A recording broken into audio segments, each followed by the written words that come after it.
Nobody knocks on a stranger's door at midnight on Christmas, even less something is very wrong or something is very right. There are moments in life that split into two parts, before and after, the kind of moment where everything that comes next is different from everything that came before. This is one of those stories.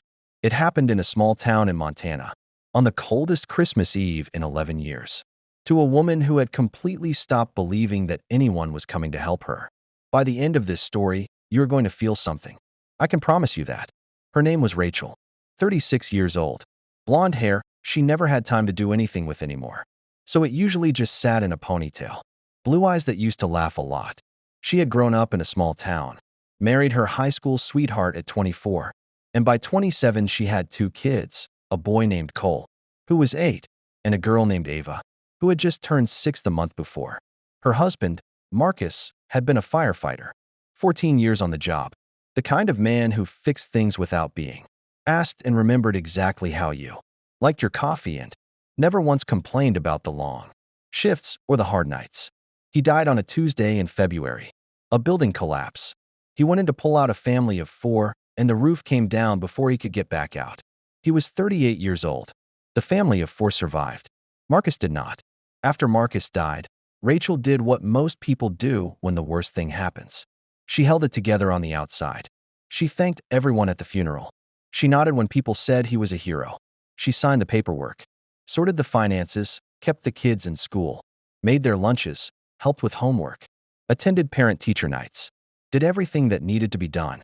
And at night, after Cole and Ava were asleep, she sat at the kitchen table in the dark and tried to figure out how to keep going. The life insurance had helped at first, but Marcus had taken out a loan on the house the year before he died.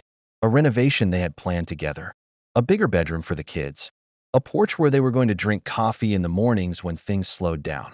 Things never slowed down, and the loan payments did not care about any of that. By the time December rolled around, 10 months after she buried her husband, Rachel had exactly $112 in her checking account. She had not told anyone. She had not told her mother, because her mother would panic and feel helpless. She had not told her sister, because her sister had her own problems and 3 kids of her own. She had not told the neighbors, because she was not ready for the looks, the pity, the casseroles delivered with sad eyes. She had just quietly, privately, run out of road. 2 weeks before Christmas, Cole came home from school with a handmade list. He had written it himself, in his best handwriting, because he was 8 and he still believed completely and totally in the whole thing. The list had 4 items on it: a remote control truck, a book about space, a new pair of sneakers because his had a hole in the left toe, and at the bottom, in smaller writing, almost like he wasn't sure if he should include it, Dad's old watch, if we still have it. Rachel read that last line 3 times standing in the kitchen. She put the list on the refrigerator under a magnet. That said home is where the heart is, a magnet.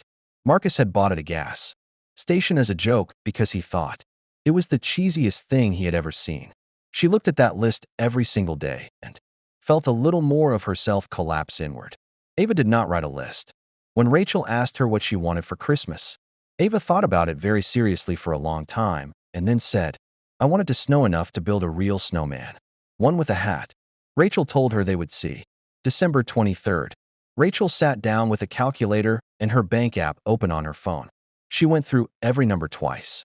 She looked at what was coming in, nothing until January 3rd, when her next paycheck from her part-time administrative job would land. She looked at what was going out, the mortgage payment on the 28th, utilities, groceries that needed to last through the new year, $112. She could not do it.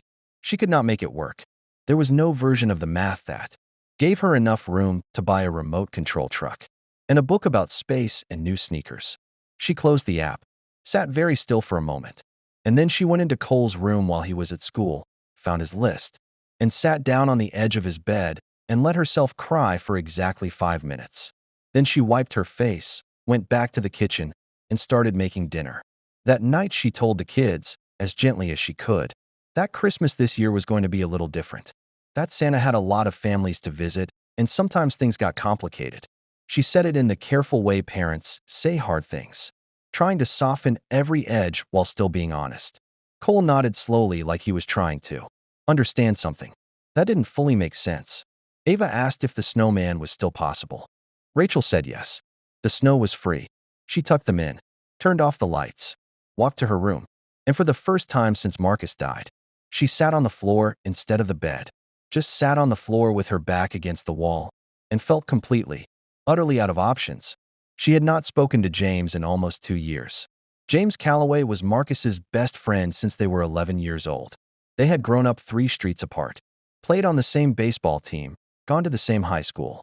James had joined the Navy straight out of graduation, spent 11 years as a Navy SEAL, deployed 4 times, 2 to Afghanistan, 1 to Iraq. One he never talked about.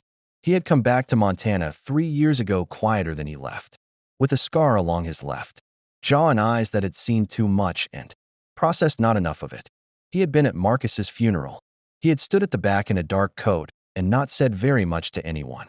He had hugged Rachel once, very briefly, and said, "Marcus was the best man I ever knew." And then he had left before the reception, and she hadn't seen him since. She had heard through people that he was doing okay, living alone in a cabin about 20 minutes outside of town, working construction, keeping to himself mostly. She had not reached out. He had not reached out. Grief makes people go quiet in ways that are hard to explain. What Rachel did not know was what James had been doing for the past 3 weeks. He had run into Cole's teacher at the grocery store in late November, a coincidence. A narrow aisle, a brief conversation. The teacher had mentioned, carefully and without specifics, that Cole was having a hard year, that he seemed tired, that some mornings he came in without having eaten breakfast. James had driven home that evening and sat at his kitchen table for a long time. He was not a man who talked a lot about feelings. He had spent over a decade in situations where feelings were something you processed later, when the mission was done.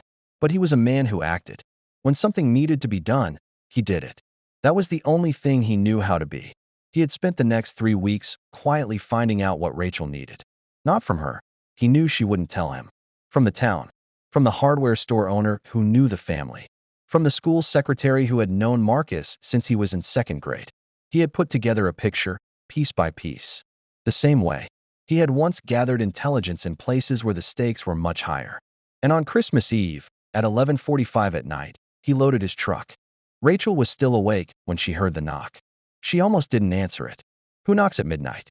Her first thought was that something was wrong. Her second thought was that she was too tired to deal with whatever it was. She went to the door. James was standing on her porch in a heavy winter coat, his breath coming out in clouds in the cold air.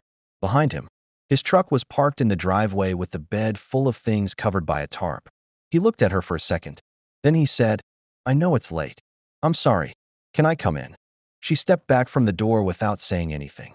He came inside, stood in her hallway, looked around at the house, the Christmas lights she had put up because the kids needed some version of normal. The small tree in the corner with the homemade ornaments. The magnet on the refrigerator that said home is where the heart is. He looked at that magnet for a moment. Then he looked at Rachel and said, "I should have come sooner. I know that. I don't have a good reason why I didn't accept that I didn't know how to do this. I still don't. But I'm here now." Rachel opened her mouth to say she was fine. The word was already forming. She had said it so many times it was basically automatic. James shook his head slightly. "Don't." She closed her mouth. "I know you're not fine," he said. "And that's okay. You don't have to be fine. You've been holding everything together for 10 months, and you're doing an incredible job, and you are allowed to not be fine on Christmas, even your own house." Something in Rachel's chest cracked open like ice on a warm day. They went out to the truck together.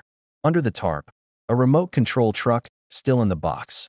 A book about space with a cover so detailed and colorful it looked like a painting. A brand new pair of sneakers in Cole's size. He had checked with the school. A small stuffed horse for Ava, white with a brown mane. Because he had remembered from something Marcus told him once that Ava loved horses. And at the bottom, wrapped carefully in a piece of cloth, Marcus's watch. James had asked Rachel's mother-in-law about it 2 weeks ago. She had found it in a drawer and given it to James without asking why. Because she already knew why. Rachel stood in the cold driveway holding that watch and could not speak for a long time. James stood beside her and did not try to fill the silence. Finally, she said, "How did you know about the watch?" "Cole's list," he said. "His teacher mentioned it." Rachel looked at him. "You planned all of this." "Marcus would have done it," James said simply. "I'm just late." They brought everything inside. James helped arrange it under the tree while Rachel made 2 cups of coffee. Because it was midnight and neither of them were going to sleep anytime soon, and some moments require coffee. Regardless of the hour, they sat at the kitchen table and talked for 2 hours. About Marcus, about the good years, about the baseball team when they were 11 and the time Marcus convinced James to jump off the roof of the school into a snowbank, and they both got in enormous trouble and laughed about it the entire time they were in the principal's office. Rachel laughed, a real laugh, the kind she had forgotten she was capable of. At 2 in the morning, James stood up to leave. He put on his coat, looked at her at the door. "If you need anything," he said, "call me. Not sometime. Any time." She nodded. He walked back to his truck in the snow, and just before he got in, he looked back at the house, at the Christmas lights in the window, at the small warm glow of it, and for the first time in a long time, he felt like he had done the right thing at the right moment.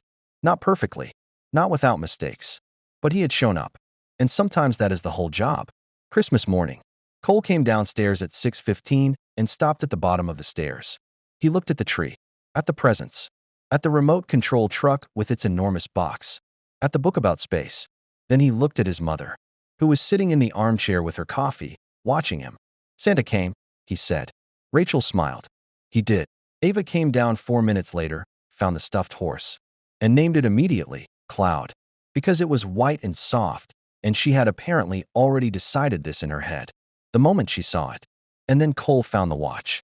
It was in a small box at the back of the tree, with his name on it in handwriting he didn't recognize.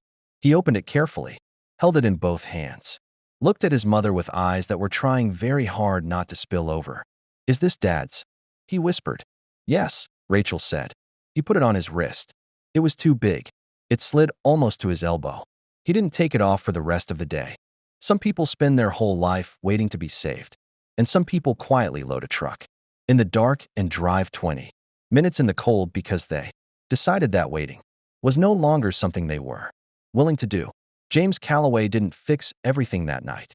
The mortgage was still due on the 28th. The grief was still real. The empty chair at the Christmas table was still empty. But he showed up at midnight with a truck full of things he had paid attention to. Because paying attention to the people you love, that is not a small thing. That is everything. And sometimes everything arrives at your door on Christmas. Even a heavy coat with cold hands and the decency to say, "I should have come sooner. But I'm here now."